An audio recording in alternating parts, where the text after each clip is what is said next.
PT परीक्षा पास करने के लिए आपने किन किन बुक का सहारा लिया और क्या पीटी पास करने के लिए कहीं कोचिंग लेना पड़ा आपको इसके लिए? नहीं, पीटी मैंने खुद से पूरी पढ़ाई किया था। ठीक है, अब पीटी में जो करता है मनीष रंजन का आता है, इंग्लिश वालों के लिए क्राउन का आता है। एक बुक स्टैंडर्ड रखिए, उसी को मल्टीपल। ज्योग्राफी के लिए उसमें भी 4 सेक्शन है, तो आपको देखना है कि कोई 3 सेक्शन चूज़ करके रखना है और 3 सेक्शन से कम, वो 3 सेक्शन हमें इसलिए मैंने खोटा लिया था। तो खोटा के लिए मैं आपको बता सकता हूँ कि मार्केट में बहुत सारे बुक्स अवेलेबल है। बहुत सारे नोट्स के लिए मैं बोलूँगा कि अगर आप क्लासरूम में बैठ के टेस्ट लिख सकते हैं तो वेल एंड गुड, वो बेटर है। बाकी अगर आप नहीं अफोर्ड कर पा रहे हैं तो आप एक किसी दोस्त से कहीं से भी आप क्वेश्चन पेपर और हेल्थ केयर, ये मेरा प्राइमरी फोकस रहेगा। जो भी सेंट्रल गवर्नमेंट, जो भी स्टेट गवर्नमेंट का पॉलिसी प्रोग्राम जितनी भी चल रही है, मेरा पहला काम रहेगा कि उनका प्रॉपर इम्प्लीमेंटेशन।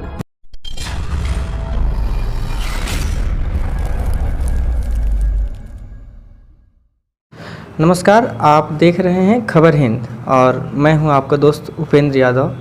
आज जेपीएससी की परीक्षा फल आया है जिसमें से 252 अभ्यर्थी पास हुए हैं, जिनमें से टॉप 4 में कुछ अभ्यर्थी हैं, जिसमें से एक हमारे पास आपके सामने बैठे हुए हैं।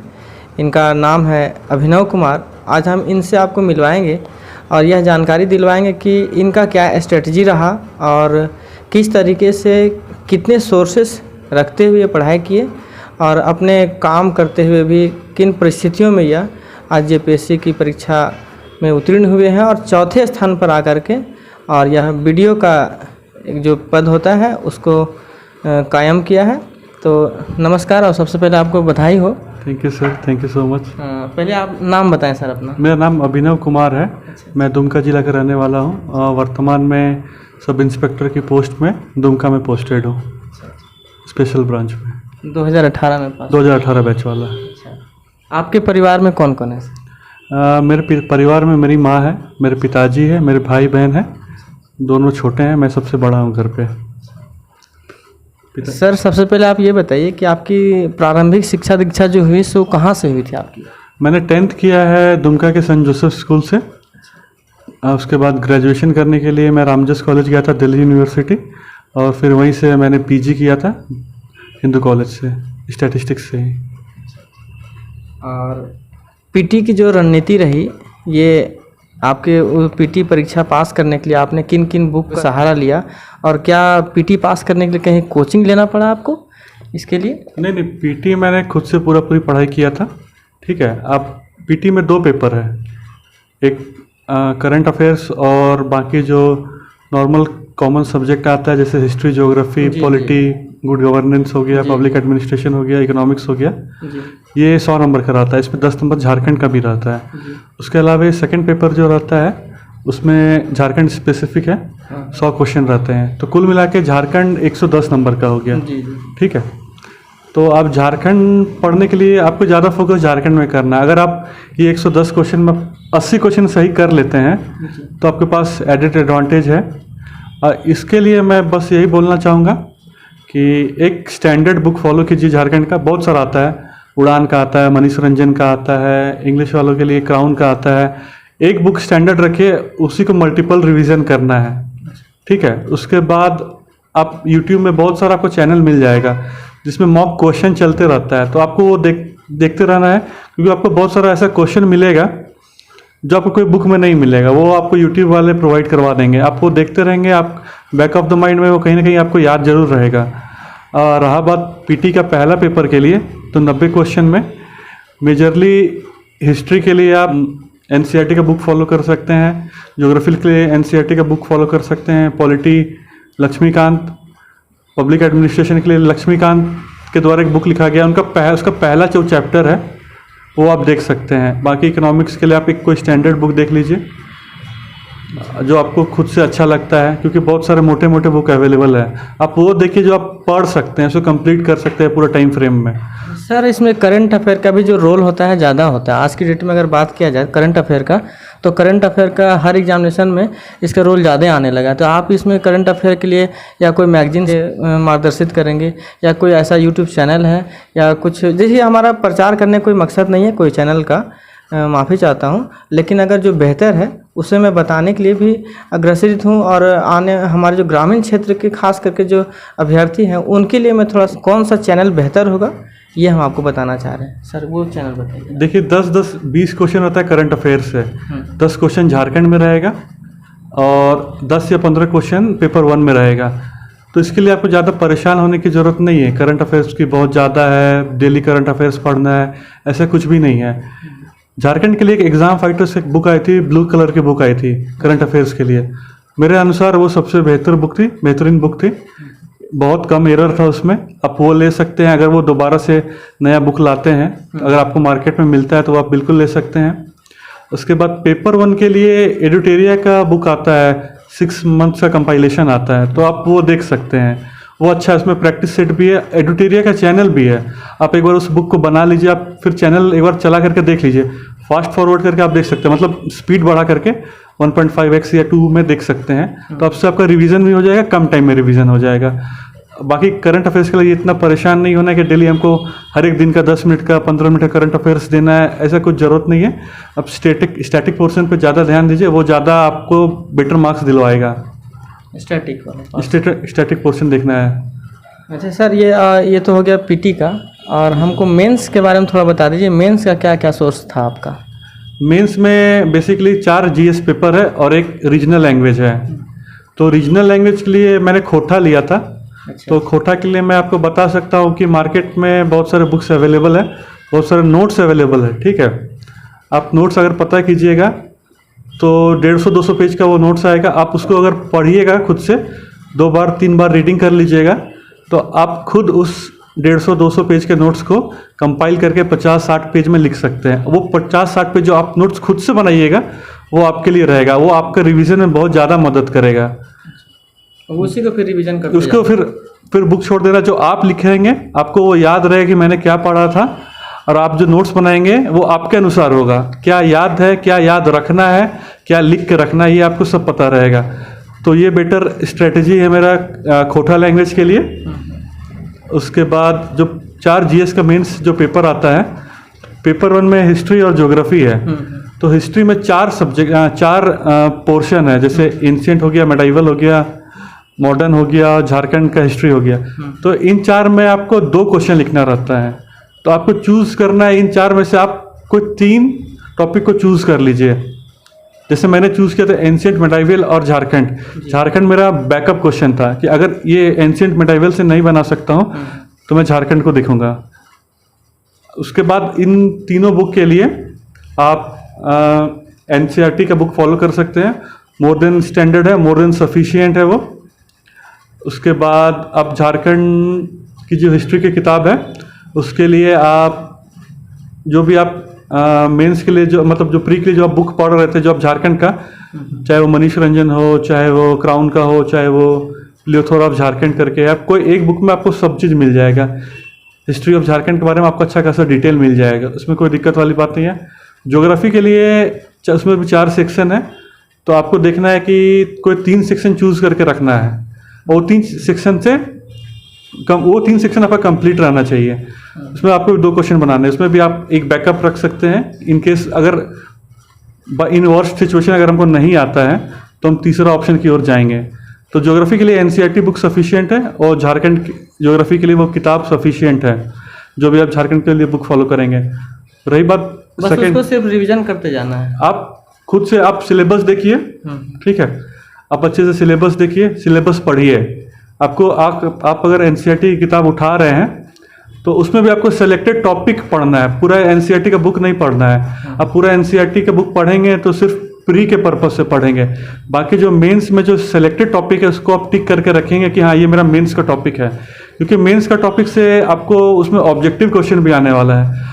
ऑब्जेक्टिव आपका एडेड एडवांटेज है, उसको आपको करना है। अगर 20 क्वेश्चन पेपर हर एक जीएस में है तो उसमें आपको 16-17 लाना है, और जो आप पढ़ेंगे किताब से एनसीईआरटी के बुक से वो उससे हो जाना चाहिए, मेरे अनुसार उससे हो जाना चाहिए।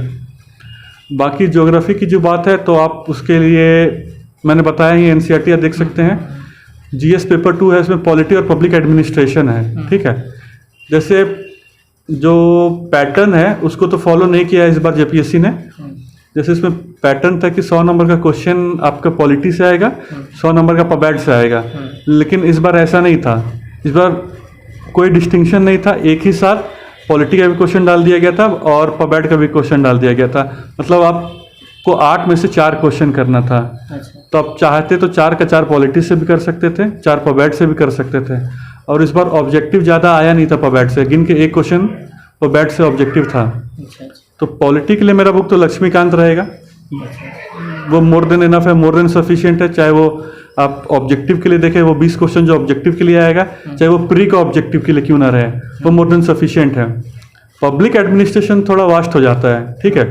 इसके लिए आपको मार्केट में नोट्स देखना पड़ेगा, क्योंकि जो पहला 4 टॉपिक है या 5 टॉपिक है वो इजीली अवेलेबल नहीं मिलेगा आपको।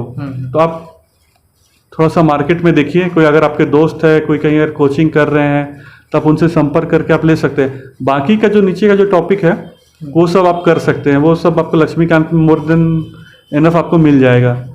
उसके बाद अगर ऑब्जेक्टिव देखना है तो मैंने लक्ष्मीकांत का एक बुक बताया था, आपको पीडीएफ में मिल जाएगा, मार्केट ऑनलाइन मिल जाएगा। Laxmikanth public administration by Laxmikanth एक बुक है, तो उसका चैप्टर 1 आप पढ़ सकते हैं, क्योंकि उसमें बहुत सारा थिंकर का कोट्स डाला हुआ है। तो वो थिंकर का कोट्स ऑब्जेक्टिव बन के आ सकता है और आप उसको मेंस में भी कोट कर सकते हैं, तो वो आपका आंसर को जरूर इंप्रेसिव बनाएगा। तो उसमें आपको मेरे हिसाब से 100 के लमसम में ऑब्जेक्टिव क्वेश्चन है। तो आप उस चैप्टर 1 का जो लास्ट में आपको मिलेगा रिवीजन क्वेश्चंस है, आपको उसको पढ़ लेना है, ठीक है। उसके बाद इकोनॉमिक्स सबसे वास्ट सिलेबस है इसका, क्योंकि आप एक सोर्स पर रिलाई नहीं कर सकते हैं, इसके लिए आपको मल्टीपल सोर्सेज चाहिए। अगर आप किसी दोस्त से कोई अगर आपके सहपाठी है, कोई मित्र है, कोई उनसे आप क्या बोलते हैं संपर्क करके आप नोट्स इकट्ठा कर सकते हैं। बाकी आप रमेश सिंह की बुक देख सकते हैं, क्योंकि वो बहुत बड़ा बुक है। उतना बड़ा बुक को आपको प्रिसाइजली छोटा करना है, टॉपिक ढूंढना है, इसमें बहुत टाइम लगेगा आपका। उसके बाद आपको जो डेटा वाली जितनी भी रिपोर्ट्स आती है गवर्नमेंट द्वारा पब्लिश की जाती है, चाहे वो झारखंड गवर्नमेंट द्वारा किया जाए इकोनॉमिक सर्वे या गवर्नमेंट ऑफ इंडिया के द्वारा, आपको उसको देखना है। आपको उससे डेटा निकाल के रखना है जो आपका सिलेबस में मेल खाता हो। जैसे एग्रीकल्चर का हो गया, आपका जीडीपी का हो गया, अब तरह तरह का डेटा मिलेगा आपको। उसको वो 2-4 पेज 6 पेज में उसको लिख के रख लेना है, क्योंकि वो आपके ऑब्जेक्टिव में भी काम आएगा, वो आपका मेंस में भी काम आएगा। आप मेंस में उसको कोट कर सकते हैं बाकायदा।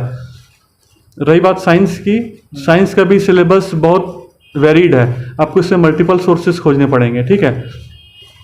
अगर आप मेरी बात मानते हैं तो मैंने चैनल फॉलो किया था लर्न फॉर पीएससी का, ठीक है। उसमें अगर आपके पास टाइम है, अगर आप नोट्स नहीं चाहते हैं, किसी और से व्यवस्था नहीं कर पा रहे हैं, तो उन्होंने आपको पूरा बुक लिस्ट दिया है स्ट्रेटेजी के लिए। चैनल का नाम है लर्न फॉर पीएससी, ठीक है। आप उसको देखिएगा, उसमें बुक लिस्ट साइंस के लिए भी और इकोनॉमिक्स के लिए भी अच्छे से मेंशन किया गया है, आप उसको देख सकते हैं। क्योंकि एनसीईआरटी की बुक्स जैसे है अवेलेबल है, आपको एनसीईआरटी का आप ऐप डाउनलोड कीजिएगा, आपको हर एक क्लास का बुक, हर एक चैप्टर का बुक आप मॉड्यूल मिल जाएगा, ठीक है। इसके लिए आपको पैसे खर्चने की भी जरूरत नहीं है। फिर रहा बात, आप ये सारा जमा कर लेते हैं, फिर आपको देखना है कि इसको सिलेक्टेड स्टडी करना है, ठीक है। जैसे आप कोई एक टॉपिक पढ़ते हैं तो आपको कोशिश करना है, जैसे मैंने वो 10 पेज का एक टॉपिक है, तो आप पढ़िए, एक बार रीडिंग मारिए, दूसरा बार कोशिश कीजिए कि पहला बार हम रीडिंग मार के जाएंगे, ठीक है। दूसरा बार आप पढ़ने बैठिएगा सेम चीज़ को, तो आपको समझना है इसमें लिखा क्या है। तीसरा बार जो रहेगा ना मेरा, वो रिवीजन रहेगा, ठीक है। और जो चौथा बार उससे हम लिखेंगे, उसका हम जो निचोड़ निकाल सकते हैं, वो निचोड़ निकाल के हम लिख के रख लेंगे, क्योंकि लास्ट में वो जो चौथा बार में जो हम 3 बार पढ़ने के बाद जो चौथा बार लिखेंगे ना, तो उससे हमको पता रहेगा कि हमको ये चीज़ याद रखना है। और ये याद रखेंगे तो जो हम पुराना पढ़े हैं वो सब याद आ जाएगा, हम आंसर फ्रेम कर लेंगे उससे। तो आपका ये काम रहेगा कि आपको जो सोर्सेज मिलते हैं आप उसको पढ़िए, आप मेंस का हर एक सिलेबस का टॉपिक देखिए, और हर एक टॉपिक के लिए 1 पेज 2 पेज 4 पेज का नोट्स बना के रखिए कि हाँ हम ये पेज देखेंगे तो हमको पूरा याद आ जाएगा। जैसे अगर हम हिस्ट्री के लिए इंडस वैली सिविलाइजेशन ले लिए, तो उसमें आपको बहुत सारा चीज़ मिले, बहुत सारा फैक्ट्स मिलेगा, बहुत सारा डेटा मिलेगा, तो आपको वो लिख के रखना है 2-3 पेज में, ठीक है।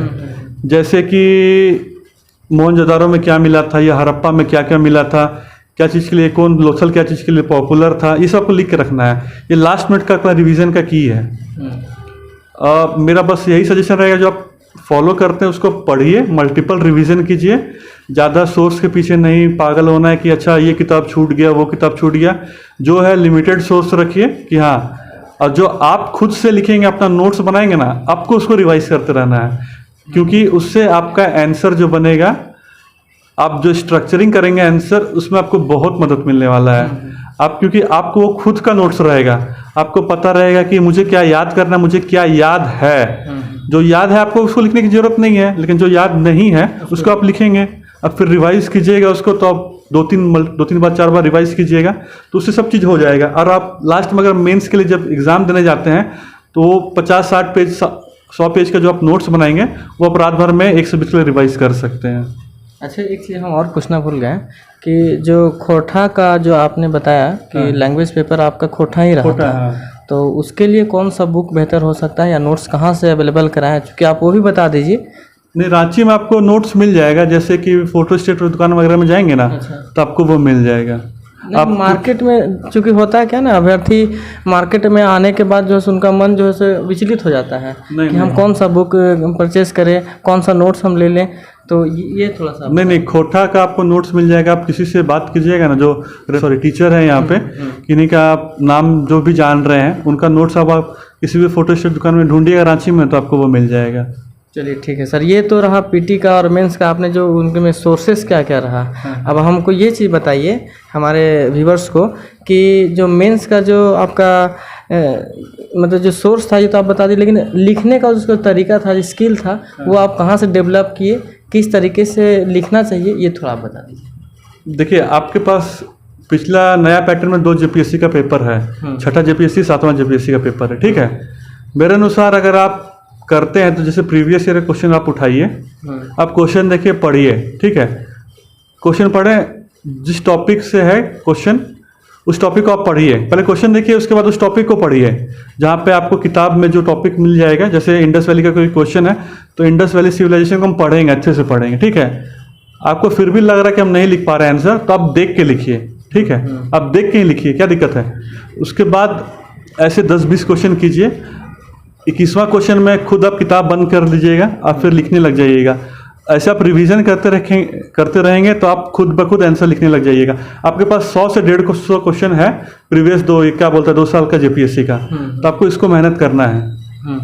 चलिए ठीक है सर। ये अच्छा, एक थोड़ा सा हम हट के थोड़ा सा पूछते हैं कि लोग में आज मिथ बना हुआ है, भ्रांतियाँ फैली हुई है कि लोग 18 घंटा 15 घंटा, कोई बोलता है 8 घंटा, लेकिन आप कितना घंटा पढ़े और लोगों को कितना घंटा पढ़ना चाहिए, और क्या कंसिस्टेंसी जरूरी है, निरंतरता? नहीं, बिल्कुल आपको डिसिप्लिन बना रहना चाहिए, ठीक है। अगर हम 6 घंटा पढ़ रहे हैं, 6 घंटा में हम पढ़ ले रहे हैं, अगर वो 6 घंटा हम डेडिकेटेडली पढ़ रहे हैं, वो ज़्यादा इंपॉर्टेंट है, ना कि हम 12 घंटा 14 घंटा बैठे रहे हैं, फ़ोन चला रहे हैं, कभी किसी से बात कर रहे हैं, वो नहीं होना चाहिए।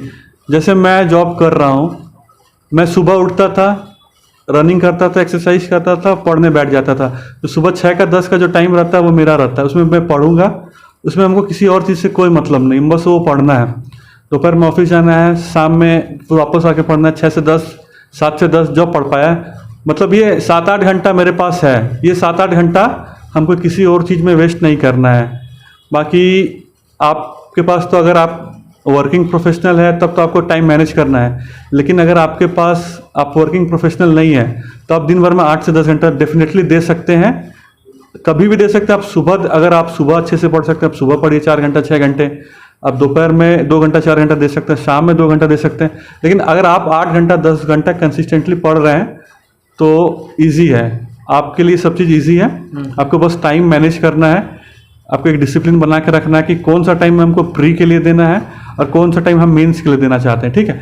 जैसे अगर आप हिस्ट्री स्टार्ट करते हैं, तो हिस्ट्री ज्योग्राफी स्टार्ट करते हैं, तो वो आपका 25 नंबर का क्वेश्चन आपको उसमें प्री में भी आने वाला है, 20 नंबर का 20-40 नंबर का क्वेश्चन आपका मेंस का ऑब्जेक्टिव में भी आने वाला है, और 160 नंबर का 4 क्वेश्चन भी रहने वाला है। तो ये आपका इंटीग्रेटेड तैयारी हो जाएगा, प्री के लिए भी, मेंस के लिए भी, और जो ऑब्जेक्टिव आने वाला है उसके लिए भी, मेंस में जो ऑब्जेक्टिव आने वाला है उसके लिए भी।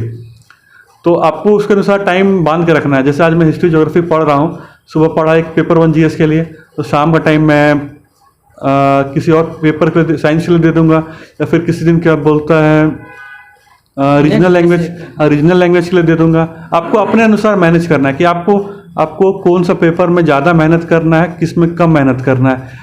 आपको एक टाइम ये रहेगा कि आपको प्री के लिए भी पढ़ना है, मतलब जैसे कोई भी आपको बहुत सारी किताब मिल जाएंगी जिसमें सिर्फ ऑब्जेक्टिव मिलेगा, आपको उसको बना लेना एक बार। जैसे एक किताब आता है, मैं नाम भूल रहा हूँ फिलहाल, उसमें सिर्फ आपको ऑब्जेक्टिव का सेट मिलेगा और आप वो बना लेते हैं तो well and good, well and fine, वो बेस्ट है आपके लिए। ऑब्जेक्टिव अगर आप क्लियर कर जाते हैं तभी आप मेंस के लिए पहुंचेंगे, ठीक है। लेकिन बहुत सारों के साथ ऐसा होता है कि उन्होंने प्रीलिम्स क्वालिफाई कर लिया है, मेंस का सही से आइडिया ही नहीं है कि क्या सब्जेक्ट है, क्या मेरा सिलेबस है। तो ऐसा नहीं होना चाहिए, आपके पास तैयारी रहनी चाहिए, मेंस का भी साथ साथ। हाँ, बिल्कुल बिल्कुल बिल्कुल। आप एक टाइम अगर मेंस के लिए दे रहे हैं तो एक टाइम के लिए प्री को भी आपको देना होगा, जो सिर्फ प्री के लिए रहेगा। अगर आप मेंस के लिए सुबह पढ़ रहे हैं, ठीक है, तो मेंस के लिए पढ़ रहे हैं तो उसमें आपको प्री की तैयारी बिल्कुल हो रहा है, ठीक है। लेकिन आप कोई वर्कबुक खरीद लीजिए, जैसे आता है किताब ऑब्जेक्टिव का, जैसे झारखंड का वस्तुनिष्ठ करके किताब आता है, वो झारखंड के लिए हो गया, सिर्फ ऑब्जेक्टिव किताब है। वैसे आपको हिस्ट्री के लिए मिल जाएगा, आपको पॉलिटी के लिए मिल जाएगा, आपको साइंस के लिए मिल जाएगा, तो ये आपको कवर करा देगा। अच्छा, आज अगर देखा जाए तो कैंडिडेट जो होते हैं और आज के छात्र छात्राएं ऐसे होते हैं कि सोशल मीडिया इतना बढ़ चढ़ गया है, इतना बढ़ गया है कि लोग इसमें भटक जा रहे हैं। और पढ़ाई को एक तरह से जरिया माना जाता बेहतर है सोशल मीडिया, यूट्यूब हो गया, लेकिन इसको पढ़ाई का जरिया कम और थोड़ा सा इसको डिस्ट्रैक्ट हो जाते हैं बच्चे। मेरा कहने का मतलब ये है कि डिस्ट्रैक्ट हो जाते हैं, इससे कैसे बचा जाए? नहीं, बचने जैसा कुछ नहीं है, ठीक है। जैसे यूट्यूब है, आप बिल्कुल उसको यूज़ कर सकते हैं, बहुत बेहतरीन तरीके से यूज़ कर सकते हैं। बाकी रहा फेसबुक हो गया, इंस्टाग्राम वगैरह हो गया, ठीक है, आप यूज़ कीजिए। मन नहीं लग रहा है, बोर हो गए पढ़ने से, 10 मिनट चला लिया, 15 मिनट चला लिया, 20 मिनट चला लिया, दोस्तों से बात हो गया, व्हाट्सएप चला लिया, दोस्तों से बात हो गया, बस। लेकिन आपको उसको यूज़ करना है, ये नहीं कि आप उसमें बैठे हुए हैं अपना टाइम बर्बाद कर रहे हैं। तो ये अगेंस्ट द डिसिप्लिन चला जाए। जो आप डिसिप्लिन बना के रख रहे हैं कि मुझे ऑफिसर बनना है, तो आपको ये एक स्ट्रिक्ट पैटर्न फॉलो करना पड़ेगा। जो मैं पढ़ने बैठ रहा हूँ 4 घंटा सुबह, 4 घंटा शाम में, या फिर 2 घंटा दोपहर में, जब भी आप बैठ रहे हैं जो काम कर रहे हैं वो काम कीजिए। फ़ोन आप बाद में भी चला सकते हैं, आप बाद में भी पॉपुलर बन सकते हैं, आप सब कुछ कर सकते हैं। पहले एक आपका मेन मोटिव है कि आपको एक मुकाम तक पहुंचना है, ठीक है। उसके लिए कोई डिस्ट्रैक्शन नहीं आना चाहिए, कभी नहीं आना चाहिए। अगर आप डिस्ट्रैक्ट हो रहे हैं तो आप में कंट्रोल नहीं है आपका खुद के माइंड पे, खुद के बॉडी पे। आपको ये चीज़ तो मेंटेन करके रखना पड़ेगा कि आपका माइंड आपके अनुसार चले, ये नहीं कि आपका फ़ोन आपका माइंड को चला रहा है। अच्छा, क्या बिना कोचिंग के भी जेपीएससी हो गया, बीपीएससी हो गया, क्या इस तरह के तमाम परीक्षाएं पास किया जा सकता है? बिल्कुल कर सकते हैं पास, क्यों नहीं कर सकते हैं पास। देखिए, मैं जॉब कर रहा था तो मुझे गाइडेंस चाहिए था क्योंकि मेरे पास टाइम कम था। झूठ नहीं बोलूँगा आप लोगों से, लेकिन आप बिना कोचिंग का बिल्कुल कर सकते हैं। हाँ, मेरा एक एडवाइस ये रहेगा, अगर आप अफोर्ड कर सकते हैं तो आप टेस्ट सीरीज़ ज़रूर लीजिएगा, चाहे वो मेंस का हो चाहे प्री का, क्योंकि इससे आपको पता चलता है कि आप कहाँ पर हैं, ठीक है। बहुत सारा ठीक है, अच्छा खासा कोचिंग मिल जाएगा। अगर आप अफोर्ड नहीं कर पा रहे तो कोई ना कोई आपका दोस्त सर्कल में जरूर होगा जो कहीं ना कहीं टेस्ट लिख रहा होगा, ठीक है। आप उनसे बोलिए कि क्वेश्चन पेपर मुझे दे दो, हम देख के आपको खुद से बना के अपने दोस्त को दे दीजिए, वो इवेलुएट कर देगा। आपका सबसे बड़ा इवेलुएटर आपका दोस्त है। मेरा रूममेट मेरा इवेलुएटर था, मैं हमेशा टेस्ट लेके आता था, वो मेरा पेपर देखता था, वो मुझे बताता था कि आप कहाँ गड़बड़ कर रहे हो, कहाँ आपको क्या लिखना है, क्या नहीं लिखना है। ये सब मुझे मेरे रूममेट ने हेल्प किया है। आपको एक टेस्ट सीरीज़ मेंटेन करना है, आपको उसको लिखना है। आप एक कोचिंग ज्वाइन करेंगे टेस्ट सीरीज के लिए, आपका ये बेनिफिट रहता है कि हाँ, इस डेट को टेस्ट है तो जाके लिखना है, ठीक है। कभी कभी ये हो जाता है कि चलो ठीक है, पेपर ले लेते हैं दोस्त से, मन नहीं कर रहा है, नहीं लिखते हैं, छोड़ देते हैं, तो वो इनकन्सिस्टेंसी नहीं होना चाहिए। अगर आप बेईमानी हो गई, वो बेईमानी आप खुद से कर रहे हैं, बेईमानी आप खुद से कर रहे हैं। तो अगर आपके पास ऑप्शन अवेलेबल है, आप प्री का टेस्ट लिख, मतलब पर आजकल ऑनलाइन टेस्ट मिलता है जो आप प्री के लिए यूज़ कर सकते हैं। हाँ, मेंस के लिए मैं बोलूँगा कि अगर आप क्लासरूम में बैठ के टेस्ट लिख सकते हैं तो वेल एंड गुड, वो बेटर है। बाकी अगर आप नहीं अफोर्ड कर पा रहे हैं तो आप एक किसी दोस्त से कहीं से भी आप क्वेश्चन पेपर जुगाड़ कर सकते हैं। आप उसको बैठ के लिखिए, अपने किसी दोस्त को बोलिए कि मेरा चेक करो कहाँ क्या गलती हो रही है, वो सबसे बढ़िया आपका रूममेट आपको बताएगा या आपका दोस्त बताएगा। लेकिन अगर जो आपने अभी कहा कि आप ऑफलाइन जा करके कोचिंग मेंस के लिए, राइटिंग स्किल के लिए, ताकि आप वहाँ अगर जाएंगे तो डिसिप्लिन होकर के, चूँकि आपका जो जांच करेंगे से मास्टर जी करेंगे, हाँ। है ना। और अगर रूममेट में आप चेक करवाते हैं तो रूममेट अगर होंगे उस तरीके के तो वो चेक करेंगे, वरना तो आप फिर क्या गलत कर रहे हैं क्या सही कर रहे हैं तो पता नहीं चलेगा आपको। नहीं, तो इसके लिए आपको एक सर्कल चाहिए जिसमें आप 2 3 4 हैं जो तैयारी कर रहे हैं, साथ में मिलके कर रहे हैं, क्योंकि उस सामने वाला को भी पता है कि नॉलेज क्या है नहीं है, ठीक है, क्या आंसर में लिखना चाहिए नहीं लिखना चाहिए। एक आपको एक बढ़िया गाइड ले सकते हैं किसी को भी, कोई भी टीचर आपके अच्छे होंगे ही, या फिर आप अगर अफोर्ड कर सकते हैं तो आप एक ऑनलाइन ये मॉक टेस्ट सीरीज आप लिख सकते हैं मेंस के लिए, वो बेटर है। चलिए, अच्छा आप एक चीज़ हम थोड़ा इससे हट के पूछना चाहेंगे कि अगर आप वीडियो बन जाते हैं, बन तो गए हैं लेकिन अगर पद ले लेते हैं तो आप जब समाज में जाएंगे, आप गाँव में जाएंगे, अपने प्रखंड कार्यालय में बैठेंगे तो उसमें तमाम तरह के लोग आएंगे, गरीब गुरुआ आएंगे, आपके पास तरह तरह के समस्या लेकर के आएंगे। कहने का अर्थ ये हुआ कि छोटा छोटा चीज़ आपके पास आएंगे, ठीक है। और आप शिक्षा और स्वास्थ्य पर अपने प्रखंड में सबसे पहले क्या ध्यान देंगे? क्योंकि हम लोग जब अभी रिपोर्टिंग करते हैं, अभी जाते हैं, मेरे पास वीडियो चैनल में पड़ा हुआ है, कई विद्यालय का ऐसा हम आपको रिपोर्टिंग है मेरे पास कि जिसमें से शिक्षा व्यवस्था जो चरमरा गया है। तो इसमें से आप लोग जैसे हम यहाँ पर अधिकारी आएंगे आपके जैसे, तो कहीं ना कहीं शिक्षा और स्वास्थ्य सुधर सकता है। तो जिस भारत देश के हम जो कल्पना करते हैं फिर से सोने की चिड़िया कहलाएगी, तो कहीं ना कहीं यही बेसिक चीज़ों के साथ हम आगे बढ़ पाएंगे सर। बिल्कुल बिल्कुल, एजुकेशन और हेल्थ केयर ये मेरा प्राइमरी फोकस रहेगा। जो भी सेंट्रल गवर्नमेंट, जो भी स्टेट गवर्नमेंट का पॉलिसी प्रोग्राम जितनी भी चल रही है, मेरा पहला काम रहेगा कि उनका प्रॉपर इम्प्लीमेंटेशन हो, ठीक है। अगर कोई लाभान्वित उनसे छूट जाते हैं तो मैं हमेशा यही कोशिश करूंगा, मैं उनके लिए हमेशा अवेलेबल रहूं। जिस प्रकार की समस्या होती है वो आके डायरेक्टली मुझसे बात करें। मैं भरदम भरसक प्रयास करूंगा कि जो भी समस्याएं रहेंगी उनका निपटारा मैं जल्द से जल्द कर सकूं। जो भी मेरे पास अवेलेबल रिसोर्सेज रहेगा उसका मैं बेस्ट यूज़ करूंगा ताकि कोई भी किसी को समस्या ना रहे। सफलता का श्रेय किन्हें देना चाहते हैं? मैं सफलता का श्रेय अपनी माँ को देना चाहूँगा, अपने पिताजी, मेरे भाई बहन, मेरे दोस्त, मेरे टीचर, मेरे अभिभावक, सब ने अपना अपना योगदान बखूबी निभाया है, जिनकी बदौलत मैं आज यहाँ तक पहुँच सका हूँ।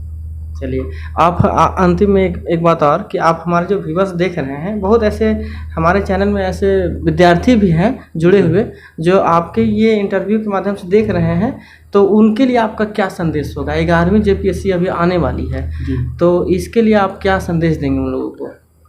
इकलौता संदेश रहेगा, आप जो पढ़ने बैठे हैं, अगर आपको ऑफिसर बनना है तो कुछ चीज़ें त्याग करनी होगी।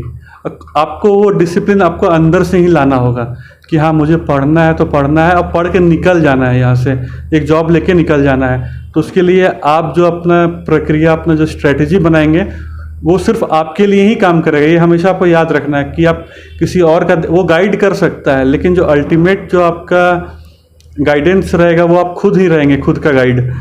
आपको हमेशा एक डिसिप्लिन मेंटेन रखना है कि हाँ मुझे 6 घंटा 8 घंटा पढ़ना है।